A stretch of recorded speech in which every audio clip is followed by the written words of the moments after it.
하나님께서 오늘 우리에게 주시는 말씀은 신약성경 마태복음 5장 5절 말씀입니다.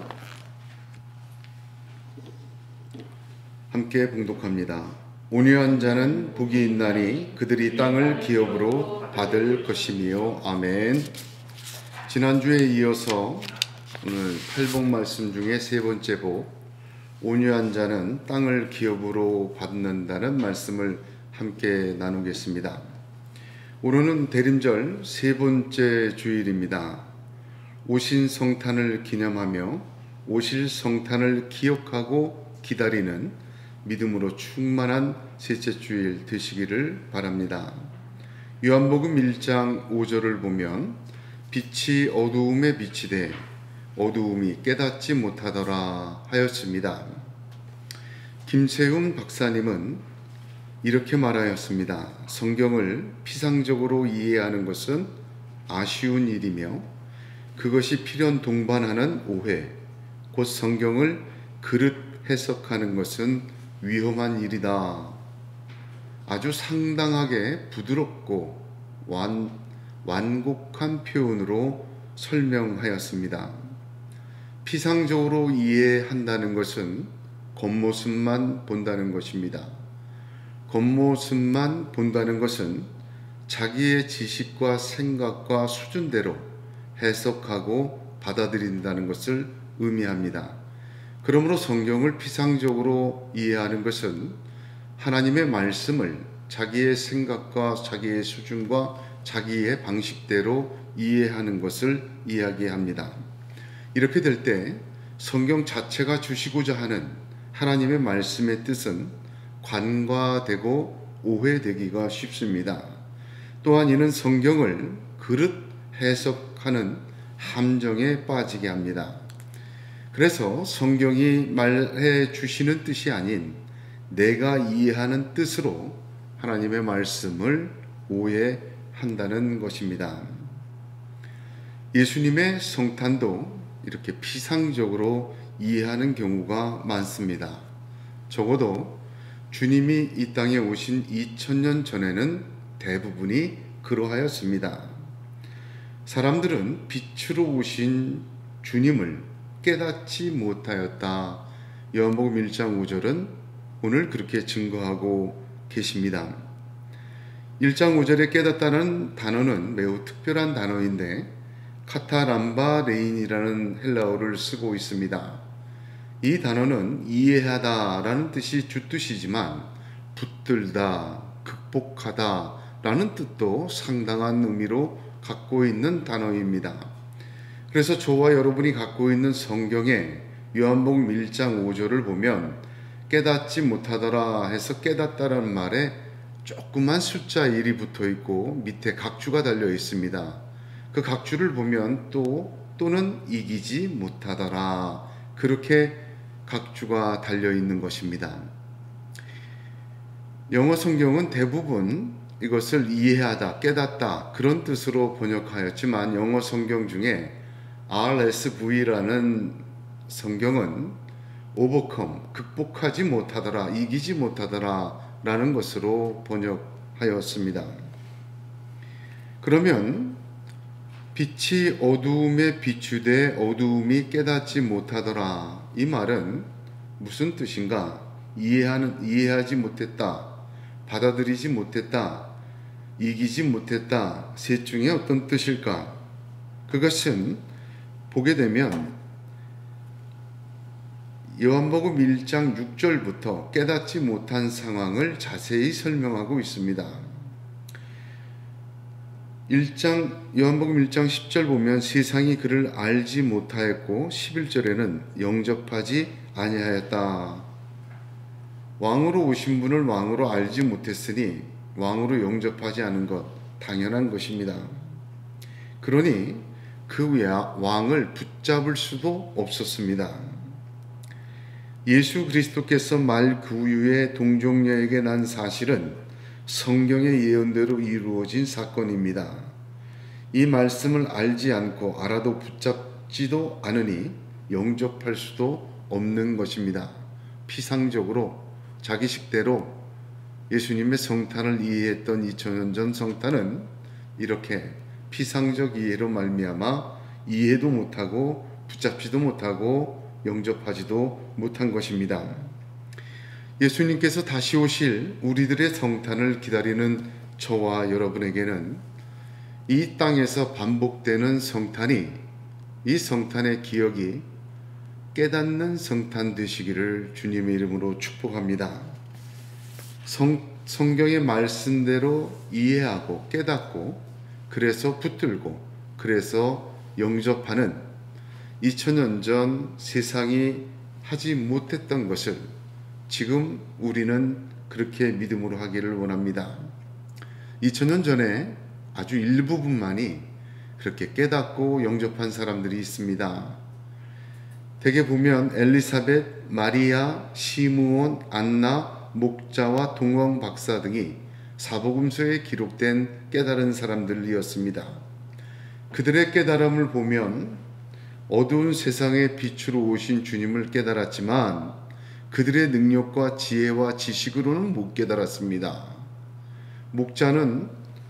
목자들에게는 양떼를 지키다가 천사에게 소식을 들었고, 동방 박사들은 별의 인도함을 받아 아기 예수께 경배하였으며, 세례 요한의 어머니 엘리사벳과 예수의 어머니 마리아 역시 천사들의 계시와 말씀의 증거로 깨닫고 영접하였습니다.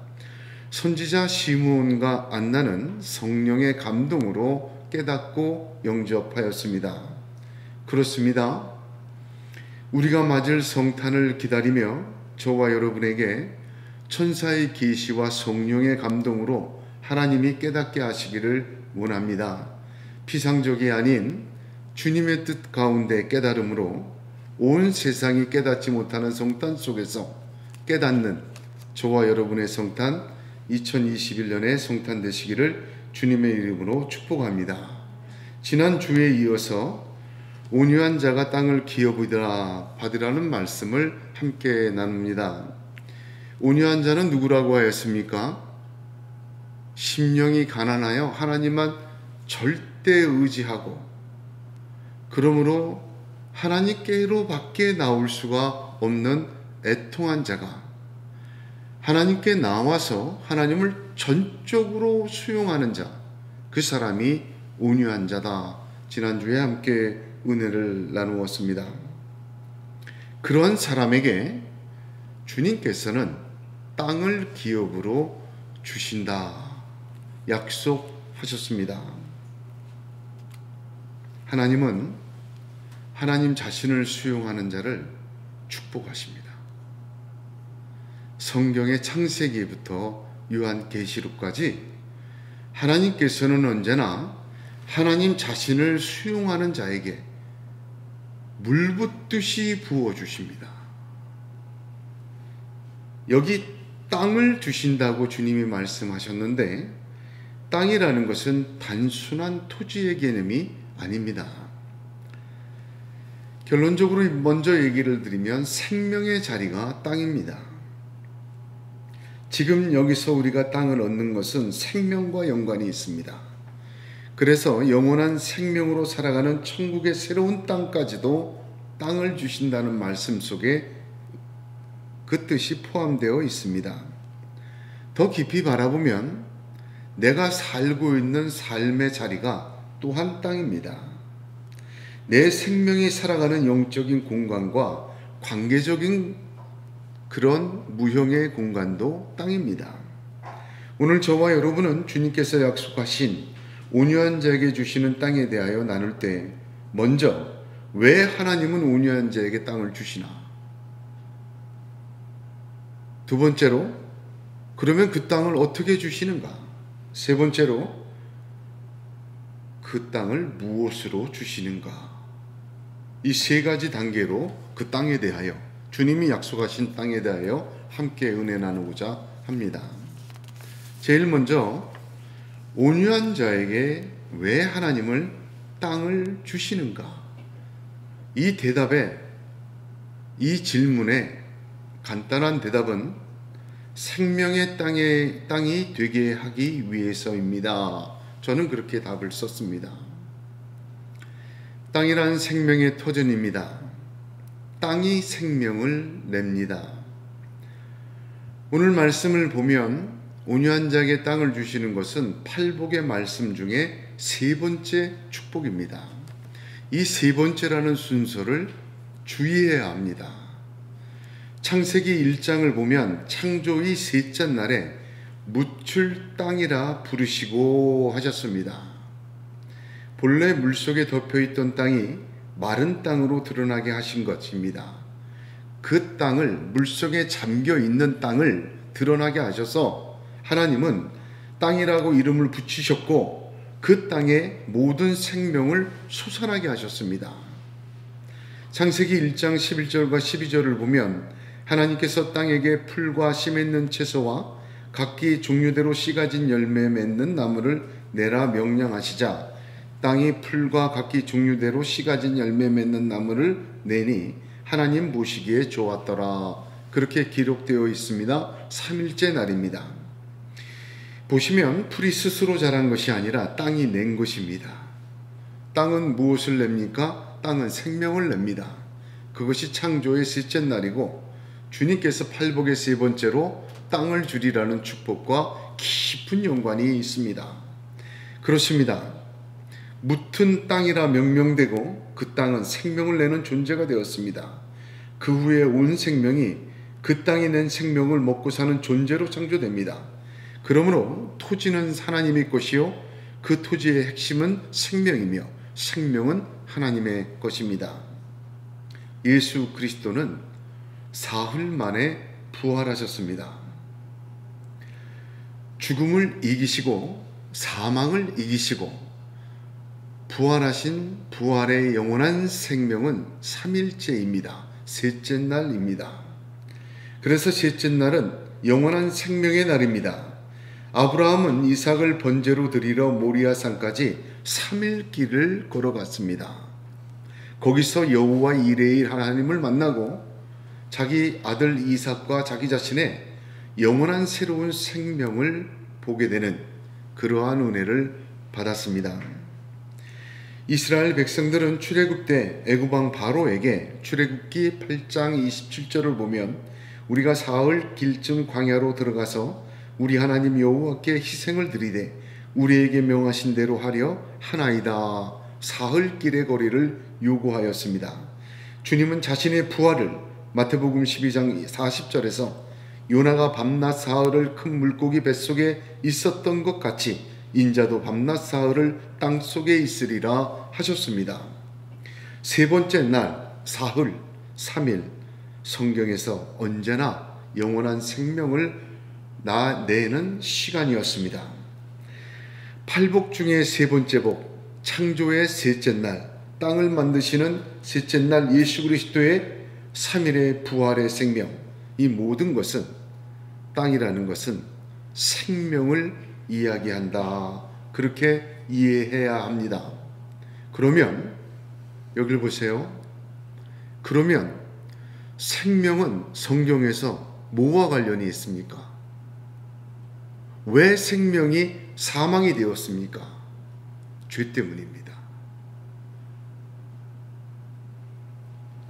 첫 번째 아담이 죄 지은 땅에는 사망이 왕노릇하였습니다. 하나님께서는 사람이 범죄하자 땅을 저주하셨습니다. 생명을 저주하셨어요. 그래서 사망이 들어온 것입니다. 저주로 받은 땅은 노아의 홍수 때 결국 어떻게 됩니까? 심판으로 그 생명이 다 죽습니다. 땅이 저주받았다는 것은 사망이 들어온 것이고 생명, 하나님의 생명이 육체의 생명으로 죽어가는 생명으로 바뀐 것을 의미해요. 하나님은 그럼에도 불구하고 아담의 후손 셋을 통하여 생명을 이어가시지만 죄악이 관영하자 그 저주받은 땅 위에 생명을 다 멸하십니다. 그러면 둘째 아담 예수 그리스도는 누구이십니까? 우리를 온 세상의 죄를 사하신 구세주이십니다. 예수 둘째 아담 예수 그리스도로 말미암은 죄사함의 땅이 있습니다. 그 땅을 주시는 것입니다. 오직 예수님만이, 대속자만이 주실 수 있는 땅을 주신다고 지금 말씀하시는 것입니다. 첫째 아담으로 말미암아 죄로 물들어 사망이 있는 그 땅이 아니라 영원한 생명, 삼일째의 부활의 생명, 창조의 그 땅, 생명을 내는 그 땅, 죄사함의 그 땅을 주신다는 말씀입니다. 예수님만이 십자가를 지시고 죄를 사해 주셨습니다. 그러므로 예수님만이 주실 수 있는 땅입니다. 그 땅에는 영원한 생명이 자라납니다. 그 생명은 천국, 즉 새하늘과 새 땅까지 이르게 되는 것입니다. 그러면 주님만이 주실 수 있는 주님의 땅은 어디에 있습니까? 지금 여기 우리가 발부터 살고 있는 이 땅에서부터 시작하여 새하늘과 새 땅은 영원한 땅에 이르기까지 모두를 포함하고 있습니다. 이에 대한 분명한 계시는 이미 역사 속에서 이스라엘에게 땅을 주시는 과정에서 계시되어 있습니다.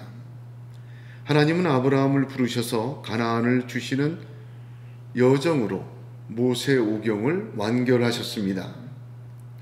이 과정을 시편 105편은 이렇게 고백합니다. 시편 105편 11절에 이르시기를 내가 가나안 땅을 내게 주어 너희에게 할당된 소유가 되게 하리라. 그렇게 시작합니다. 그리고 105편에서는 아브라함부터 시작하여 출애굽과 광야 40년 그리고 가나안을 주신 것까지를 기가 막힌 신앙 고백으로 찬양하고 있습니다. 그 시편 105편의 마지막 절 44절을 보면 여러 나라의 땅을 그들에게 주시며 민족들이 수고한 것을 소유로 가지게 하셨다. 그렇게 마감합니다. 그리고는 45절에 왜 그 땅을 주셨는지를 설명하고 있습니다. 그리고 105편은 그 신앙 고백을 마치는데 그 마지막 45절 그 땅을 주시는 목적이 이는 그들이 그의 율례를 지키고 그의 율법을 따르게 하려 하심이로다. 할렐루야. 그렇습니다. 생명의 땅, 죄사함으로 주시는 땅의 목적은 죽음의 여기 이 땅에서 하나님의 사람들이 하나님의 말씀대로 살게 하시려는 하나님의 목적이 있습니다. 사람 자신이 왕이 되어 스스로 통치하고 주인 되어 사는 죽음의 땅에서 하나님께서 왕이 되어 통치하시는 하나님의 나라로 여기서 살게 하시려고 이 세상에 땅을 주십니다. 하나님이 왕이 되셔야 생명이 나는 땅이 됩니다. 사람이 주인된 땅은 죽음이 나는 첫째 아담의 땅입니다. 예수 믿는 성도는 이제 둘째 아담의 죄사함을 받은 사람들입니다. 그들이 살아야 되고 받아야 될 땅은 무엇입니까? 주 예수 그리스도께서 죄사함으로 이루시는 땅입니다. 그 땅을 주십니다. 반드시 주십니다. 누구나 주십니다. 하나님께 나아온 자, 온유한 자에게 그 땅을 주심으로 하나님께서는 이 땅에서 죄 있는 첫째 아담의 땅이 아닌 죄사함의 둘째 아담의 땅을 주시고 살게 하시며 하나님이 왕이 되시고 하나님의 말씀대로 통치하시고 그래서 하나님의 나라 이루시고 그 하나님의 나라가 영원까지 이어지며 그 백성들, 여기서 그렇게 산 백성들을 하늘나라의 백성으로까지 이끌어내시는 것이 하나님의 뜻입니다. 하나님의 통치가 있는 땅, 하나님께서 주인 되시고 왕이 되신 땅, 본래의 땅, 죄를 지어 사람이 주인 되어 저주받은 땅으로 사람이 왕 노릇하고 부패와 죄악으로 가득 찬 그 땅이 아니라 참 에덴을 말씀하십니다. 이것이 주님만이 주실 수 있는 땅, 바로 하나님을 전적으로 소용하는 온유한 자에게 복으로 주시는 땅입니다. 그 땅에서 주님을 따라 하나님의 통치와 뜻과 사랑이 임하는 삶을 살게 하기 위해서입니다. 그러므로 그의 삶 자체가 하나님의 땅이 되어져 가는 것이요, 하나님은 그것을 목적으로 구원받은 성도들, 자기를 수용하는 성도들에게 누구에게나 반드시 약속으로 땅을 주십니다. 할렐루야. 둘째로, 그 땅을 어떻게 주시는가 그러면, 하나님은 땅을 어떻게 주셨을까? 구약을 가만히 보면, 아니, 구약이 아주 선명하게 굵은 글자로 반복해서 그려져 있는 것은 언약으로 주신다는 것입니다. 즉 말씀으로 그 땅을 주십니다.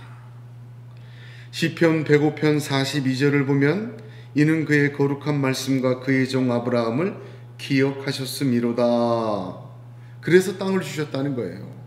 창세기 9장 15절을 보면, 내가 나와 너희와 및 혈기 있는 모든 생물 사이에 내 언약을 기억하리니 다시는 물이 모든 혈기 있는 자를 멸하는 홍수가 되니 아니할지라. 심판조차 하나님은 언약을 기억하사 멸하지 않으셨습니다. 출애굽기를 보면 역시 그 시작은 하나님의 언약입니다.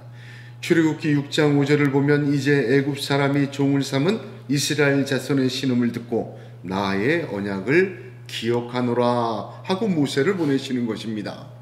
신명기는 전체를 보게 되면 하나님의 언약 때문에 너희들을 택했고 그 언약대로 너희들을 구원한 거다. 너희들이 수요가 많아서도 아니고 능이 많아서도 아니고 잘나서도 아니다. 계속해서 모세는 신명기에서 그것을 가르칩니다. 그렇습니다. 하나님은 언제나 자신의 언약을 기억하사 반드시 이루십니다.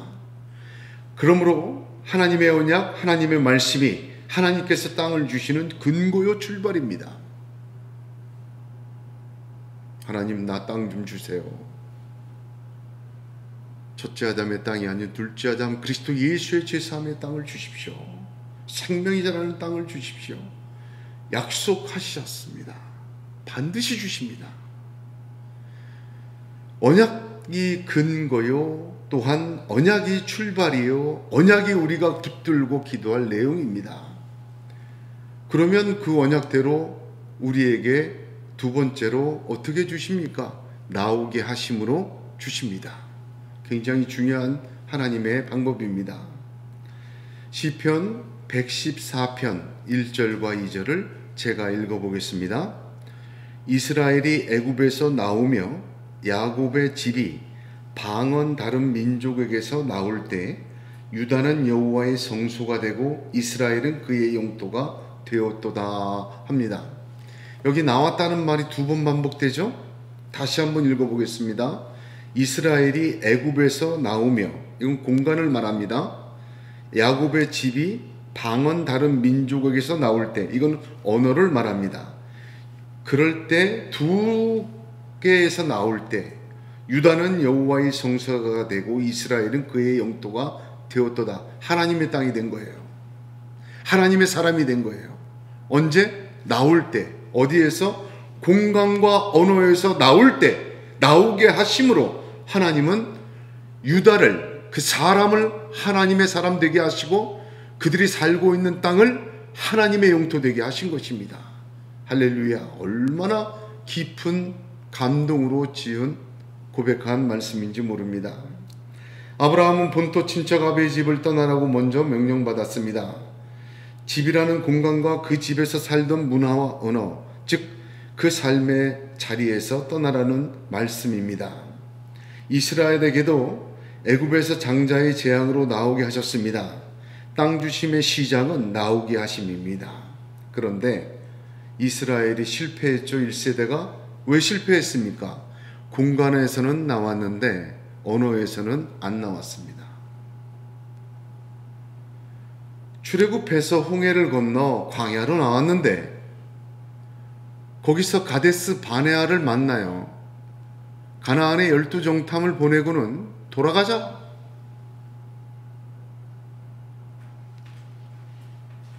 하나님께서는 그 1세대를 다 멸하시고 모세 너로부터 새롭게 시작하여 약속의 땅을 주겠다 하셨지만 모세의 그 중보적 기도로 하나님 뜻을 돌이키시고 광야를 걷게 하십니다. 광야 40년을 왜 걷게 하셨을까? 광야 민수기를 보면 광야 40년 동안의 대부분의 행적이 반역이에요. 그 내용의 핵심은 뭡니까? 애굽의 언어예요. 애굽의 문화입니다.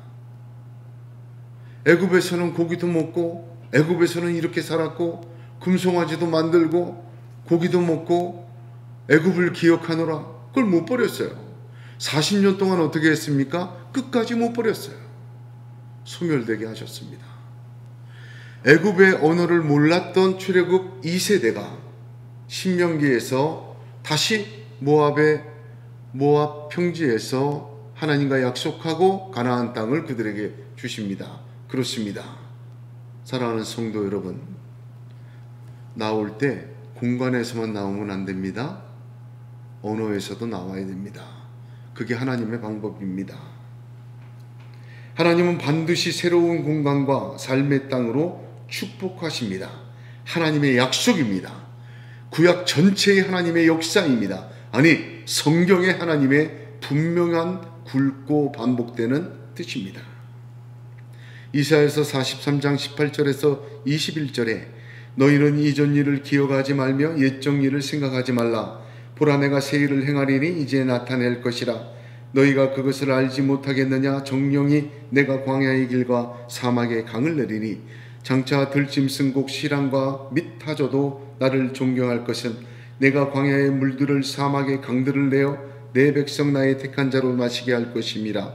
이 백성은 내가 나를 위하여 지었나니 나의 찬송을 부르게 하려 함이라 하였습니다. 할렐루야. 세 번째, 무엇으로 주시는가? 오늘 5절 말씀에는 땅을 기업으로 받으리라 하였습니다. 기업으로 주십니다. 기업이라는 말은 문자적으로 직역하면 유산입니다. 그러므로 땅을 유산으로 주리라, 이 말은 문자적으로는 하나님의 유산으로 영원한 소유권을 넘겨주겠다, 어떻게도 이것은 변하지 않는다, 뭐 그런 의미가 있습니다. 하나님께서 등기해 주시는 거죠. 그 문자적인 뜻입니다. 그러나 하나님은 땅에 강림하십니다. 그 땅에서 하나님의 말씀을 선포하십니다. 그리고 그 땅에서 하나님은 자신의 백성을 자기의 뜻대로 살게 하십니다. 다스리십니다. 그러니까 땅이라는 이 세상의 땅은 하나님의 강림의 공간이요, 말씀 선포의 공간이며 그 속에서 하나님의 백성이 그 뜻대로 살아내는 공간이 하나님에겐 땅입니다. 이 기업으로 주시는 계시는 이스라엘에게 모세오경에 분명히 나타나 있습니다. 모세오경은 창세기, 출애굽기, 레위기, 민수기, 신명기 아닙니까? 학자들은 여호수아까지 해서 모세 육경이다라는 분도 있습니다. 저도 이렇게 선구학을 강의하고 연구하다 보니까 모세 육경이 맞지 않을까라는 생각이 들었습니다. 어쨌든 모세오경을 보면 창세기에는 대개 어떤 언약이 나와 있죠? 족장 언약이다. 아브라함, 이삭, 야곱, 요셉. 그래서 창세기를 족장 언약이다, 이렇게 얘기를 할 수 있어요. 그 족장 언약은 하나님의 나라의 씨와 땅이 준비 완료되는 것을 보여줍니다. 그리고 이어서 출애굽기, 레위기, 민수기는 어떤 언약이냐? 시내산 언약이다, 이렇게 얘기합니다. 여기에서는 그 씨와 땅이 준비되는 족장 언약에 이어서 씨가 완성되는 것을 보여줘요. 출애굽할 때 그 백성들의 수요가 계수가 되잖아요. 족보가 기록이 됩니다. 그리고 신명기는 모압 언약이다, 그렇게 이야기를 합니다. 그래서 모세오경은 한마디로 얘기해서 족장 언약, 시내산 언약, 모압 언약으로 이해됩니다. 모압 언약은 모세가 120세에 죽을 때 가나안 땅을 바라보며 출애굽 2세대를 앞에 놓고 신의 산을 경험하지 못한 출애굽 2세대와 언약 갱신을 합니다. 언약 갱신을 하는 것이 모압 언약이다, 그렇게 얘기를 합니다. 모압 언약의 핵심은 무엇입니까? 신명기 땅의 완성입니다. 자, 눈앞에 보이는 저 땅 들어가면 주신다. 땅의 완성이에요. 그래서 신명기는 연구해 보면 두 가지 단어로 이해가 됩니다. 하나는 땅이요, 하나는 기억입니다. 여기 보세요. 신명기 앞부분 다 어떻게 되어 있냐? 이렇게 되어 있어요. 하나님이 자신의 언약을 기억하사 너희에게 저 땅 주신 거야. 그래서 그 땅에 들어가서 그 하나님의 말씀대로 살아야 돼. 마음과 정성과 뜻을 다해서 살아야 돼. 하나님이 너를 자신의 언약을 기억해서 그 땅을 주셨으니까 그 땅에 들어가서 너도 이제부터는 그렇게 주신 하나님을 잊지 말고 기억해야 돼. 신명기가 그 얘기입니다. 두 가지 얘기예요. 그 땅에 대한 얘기와 기억에 대한 이야기. 하나님이 기억해서 줬으니 너도 기억해. 그 땅은 이런 땅이야. 그 땅에 들어가서는 하나님의 뜻대로 이렇게 살아내야 돼. 그러지 못할 때 그 땅은 저주가 될 거야. 그런 말씀을 주시는 게 신명기입니다. 예수 그리스도의 말씀 가르치심은, 마태, 마가, 누가, 요한에 있는 가르치심은 어떻게 보면 이 모세오경, 특별히 신명기의 재해석입니다. 굉장히 연관이 깊어요. 하나님께서 기업으로 땅을 받으리라 할 때 기업으로 주시는 땅은 그러면 정확히 무엇을 의미합니까?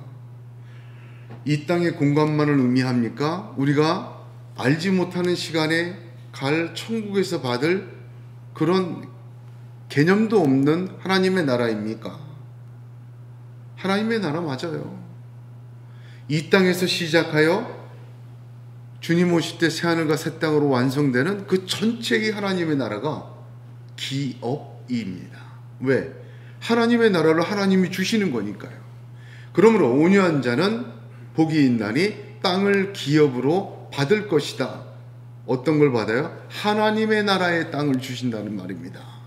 하나님께서 여기서 만들어 가시고 시작해서 완성하실 그 나라의 땅까지 기업으로 주신다. 하나님의 나라, 천국을 이야기합니다.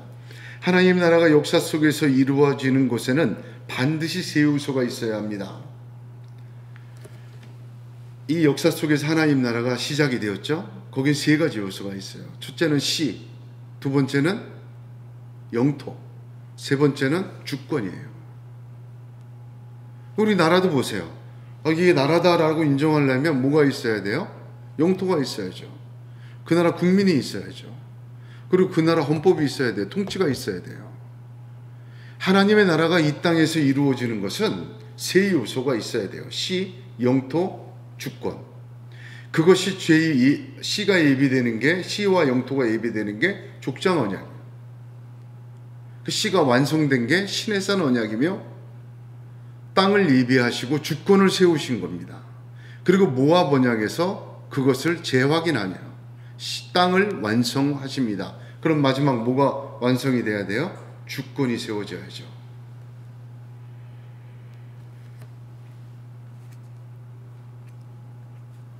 그러므로 하나님의 나라는 시와 뜻과 땅이 중요한 핵심의 세 가지인데, 시는 국민을, 뜻은 주권을, 땅은 영토를 의미합니다. 하나님의 백성이 그 뜻에 따라 살아가는 공간과 문화를 이야기합니다. 이것을 이루어가는 것은 뭐예요? 하나님의 언약이에요. 약속이에요. 하나님의 말씀에서 시작하고 완성됩니다. 즉 하나님 자신이 이루어 가시는 하나님 자신의 나라입니다. 그래서 성경은 족보가 중요하게 기록이 되어 있잖아요. 창세기부터 시작해서 신약의 마태복음도 시의 줄기와 이어짐과 실체가 어떻게 존재하고 이 땅에서 어떻게 사라지는 것을 보여줍니다. 구약은 온통 땅을 차지하는 전쟁의 역사입니다. 그 땅은 단순히 이스라엘의 영토가 아니라 하나님의 통치가 이루어지는 공간, 하나님이 함께 하시고 임재하시는 공간, 하나님께서 예배 받으시는, 영광 받으시는 공간으로서의 의미로 갖고 있습니다. 하나님의 백성이 어떻게 이어지는지를 선지서들은 말하고 있고, 신약의 복음서는 그래서 씨와 땅과 영토가 예수 그리스도의 의뢰에서 완성되었다는 것을 선포합니다. 그게 사복음서입니다.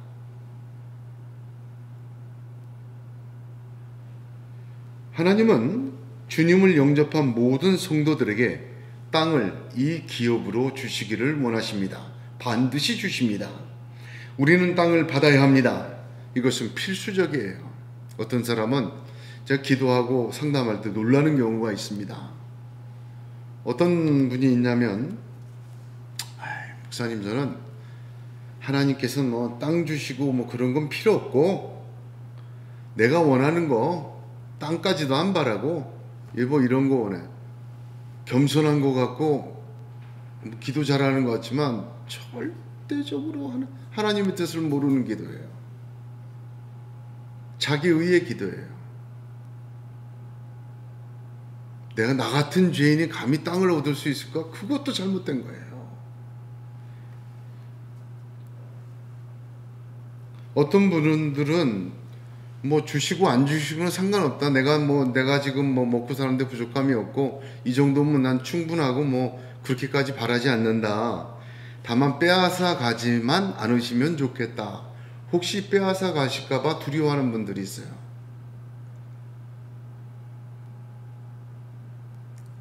두려움으로 신앙생활하면 50점이에요. 사랑함으로 신앙생활 하십시오. 100점입니다. 어떤 분들은 이왕 주시는 거 벼락부자를 꿈꾸는 분이 있어요. 땅 주신다는데 뭐 기왕이면 강남에 노른자 땅 하나 주십시오. 명동에 노른자 땅 하나 주시면 이렇게 말하는 분도 있어요. 그래서 어떤 방법으로든 그런 어떤 벼락부자를 꿈꾸며 기도하는 분도 있습니다. 믿음을 가지고. 성경을 보면은 이 땅에 대한 오해로 이렇게 구하고 거부하고 했던 사람들이 상당히 많아요. 우리들만의 이야기 아닙니다. 어떻게 보면 이 세상의 땅을 받지 아니하려고 떠난 사람도 있어요. 에서와 같이 뭐 하나님 필요 없습니다. 나는 내가 내 힘으로 먹고 살 수 있고 말 타고 달리면서 뭐 능히 다 할 수 있습니다. 뭐 굳이 뭐 하나님을 의지하지 않아도 뭐 마음에 들면 막 뺏어버리고. 근데 에서와 에서의 후손들이 지금까지 있습니까? 롯을 보십시오. 왜 소돔과 고모라 땅을 택했습니까? 에덴 같다 그랬잖아요. 에덴. 와, 저기 에덴 같다. 저 땅 주세요.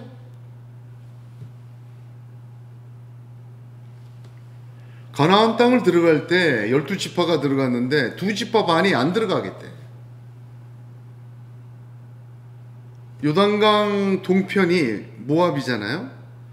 그건 해발 200m의 고원 평야지대, 목축하기에 가장 좋은 땅이라고 합니다. 근데 건너가자니 굳이 뭐 하나님이 약속한 그 땅보다 뭐 여기가 좋습니다. 우리는 뭐 그것까진 바라지도 않고 들어가서 우리가 우리 목에 전쟁을 하겠지만 여길 좀 주세요. 12지파 중에 이 2지파 반이 가장 먼저 사라져요. 역대기를 보면 그 족보에서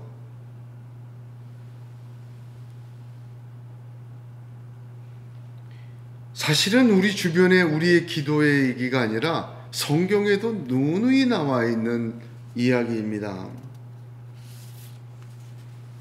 하나님은 땅을 기업으로 주시려고 하고 약속하시고 언약하시고 반드시 주십니다. 받을 것이다 하셨습니다. 그러므로 하나님은 그렇게 역사하고 계신 거예요. 언약으로. 이 하나님의 뜻과 역사대로 쫓아가야 합니다. 그러한 사람, 그러한 자손, 그러한 씨가 하나님의 나라를 얻게 되고 하나님 축복하신 것을 성경의 족보가 증명하고 있어요.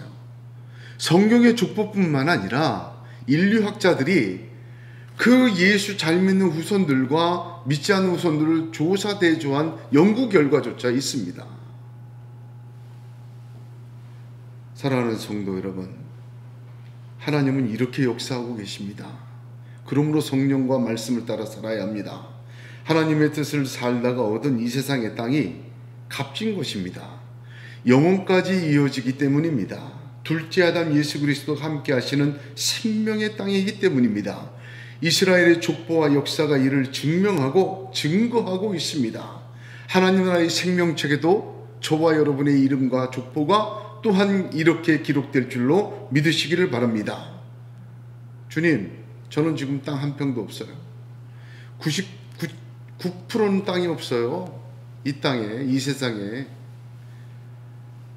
지금 받은 토지가 없으면 먼저 내 삶의 땅이 그렇게 기업으로 주시는 내 사람이라는 땅, 물질이라는 땅, 내 인생이라는 땅이 그렇게 되시기를 바랍니다.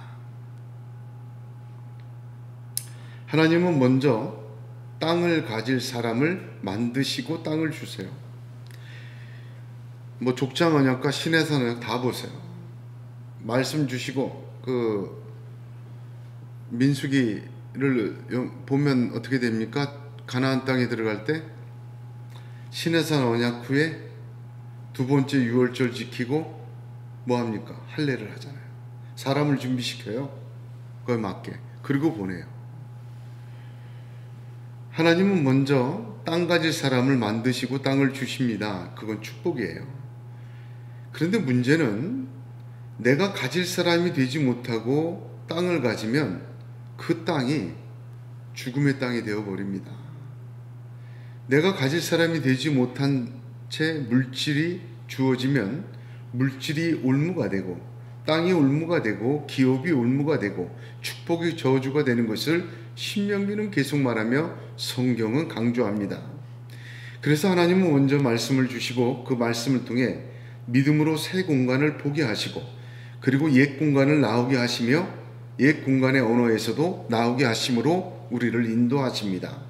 그 인도하시는 과정에 저와 여러분이 눈이 뜨어지고 귀가 열려지고 마음이 열려져 하나님의 사람으로 변화되어 가는 과정 속에 우리의 눈은 새로운 땅을 보게 되고 새로운 삶을 바라보게 하여 주십니다. 그러므로 그 땅과 새로운 삶을 살아가면서 눈이 떠지고 더 떠지고 이전에 보지 못하고 경험하지 못했던 새로운 믿음의 삶, 하나님의 축복의 언약의 백성으로 점점 자라게 됩니다. 그럴 때 하나님은 땅도 주십니다. 하나님의 뜻이요 방법입니다. 그러면 지금 혹시 땅이 있으십니까? 눈에 보이는 내 등기로 된 땅도 있고 내 삶과 내게 주신 삶의 땅도 있는 분 있죠. 이거 다 있습니다. 사실 만족하든 불만족하든 공간과 문화에서 땅과 삶에서 하나님을 기억하시기 바랍니다. 그 하나님의 뜻대로 순종하며 성령을 따라 사시기 바랍니다. 한 분 하나님을 사랑하며 찬양하고 예배하시기를 바랍니다. 내 삶의 땅, 내가 딛고 있는 삶의 자리에서 하나님의 통치가 하늘에서처럼 나에게 내 삶의 자리에 이 땅에 이루어지기를 원하며 순종하시기를 원합니다.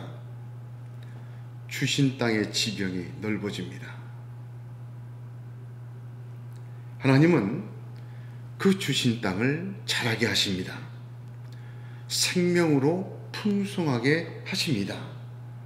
그 주신 땅이 올무가 되지 아니하고 영원한 소유의 축복으로 주시는 기업으로 자라게 하시며 하나님 나라에 이르기까지 더 크게 채워주십니다. 저와 여러분이 온유한 자가 되어 그 땅을 받는 믿음의 사람 되시기를 주님의 이름으로 축복합니다.